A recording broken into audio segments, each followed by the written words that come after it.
T'a-t-on déjà fait un compliment insultant? Un compliment insultant, donc ces deux mots qui semblent être opposés, font partie de la famille des oxymores, les oxymores. Et tiens-toi bien, il se trouve que parmi les personnes qui sont non pas racistes mais racialistes, c'est-à-dire qui sont empreints d'une culture racialiste et qui portent un regard condescendant à l'égard des afros, eh bien très souvent de leur bouche sort des propos oxymoriques. Ils pensent nous complimenter alors qu'ils nous insultent. Ce n'est pas une mauvaise intention. Néanmoins, je trouve ça toujours amusant de le constater. Et il se trouve que je suis tombé sur une vidéo qui, elle, dans son entièreté, est oxymorique.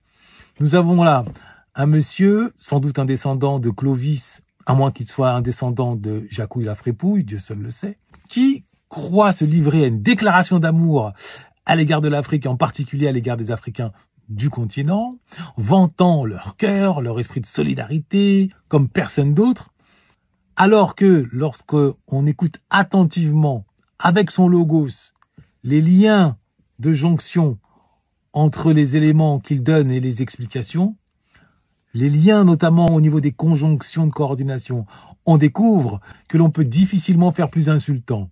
Je te laisse constater pour toi-même.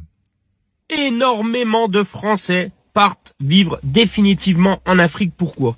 Lors de voyages qu'ils ont accomplis tout au long de leur vie, notamment au Sénégal, au Maroc, en Tunisie et plein d'autres pays francophones, ils s'y sont tellement plu qu'ils ont décidé d'y vivre définitivement, surtout les retraités qui voient leur pouvoir d'achat en France se dégrader alors que là-bas les gens ont du cœur, du sourire, le partage, ils vivent tous ensemble, en communauté, ils s'acceptent, ils ne se moquent pas, c'est juste incroyable.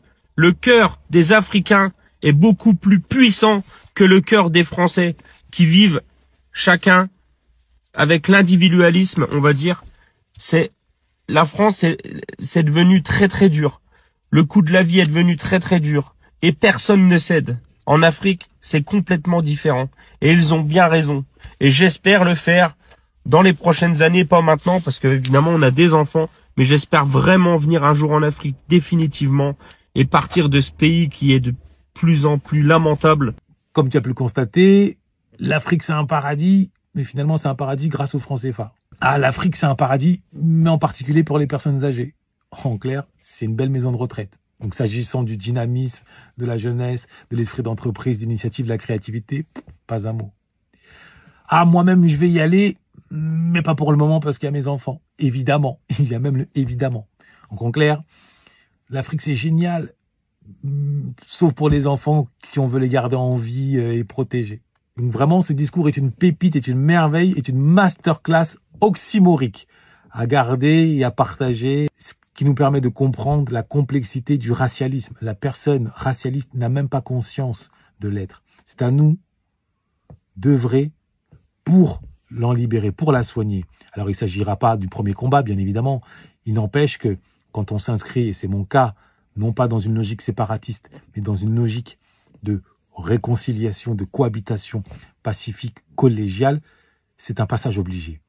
Donc, encore faut-il comprendre les ressorts du racialisme, et l'un de ces ressorts, c'est l'oxymore. On reçoit des insultes, mais qui sont présentées et même vécues par celui qui les prononce comme des compliments. C'est assez savoureux. D'ailleurs, si toi-même tu as fait l'objet d'oxymores racialistes, n'hésite pas à nous les partager. Ceci étant dit, n'oublie pas que je t'attends dans 10 jours pour le voyage direction la planète Logos. En l'espace de 2 heures, j'aurai l'occasion de te transmettre les clés de ton destin, dans la mesure où ton destin se trouve dans ta maîtrise de ton super pouvoir, lequel nécessite d'accéder à des règles d'or, des règles de la logique, les règles du raisonnement, les règles de la précision, les règles de la complétude rationnelle, et j'en passe. Celles et ceux qui ont assisté peuvent te confirmer. Il y a un avant et un après. Coucou tout le monde, je vous fais un petit retour sur mon expérience de la masterclass de Monsieur Ludovic Herman Wanda. Alors, tout d'abord, durant cette masterclass, j'ai vraiment pris conscience de l'importance finalement de la maîtrise du logos. J'ai vraiment eu l'impression de découvrir une toute autre réalité. Et ça a été pour moi vraiment une grosse découverte. Je n'osais même pas imaginer que le logos pouvait finalement recouvrir autant de facettes cachées. Donc, si je peux vous donner un conseil, c'est foncer le plus vite possible et aller découvrir l'univers du logos parce que ce n'est que du positif. Et si tu veux faire partie de celles et ceux qui ont leur destin en main et qui ne le subissent pas, tu es le bienvenu. Mais attention, par souci de pédagogie, les places sont bien évidemment limitées.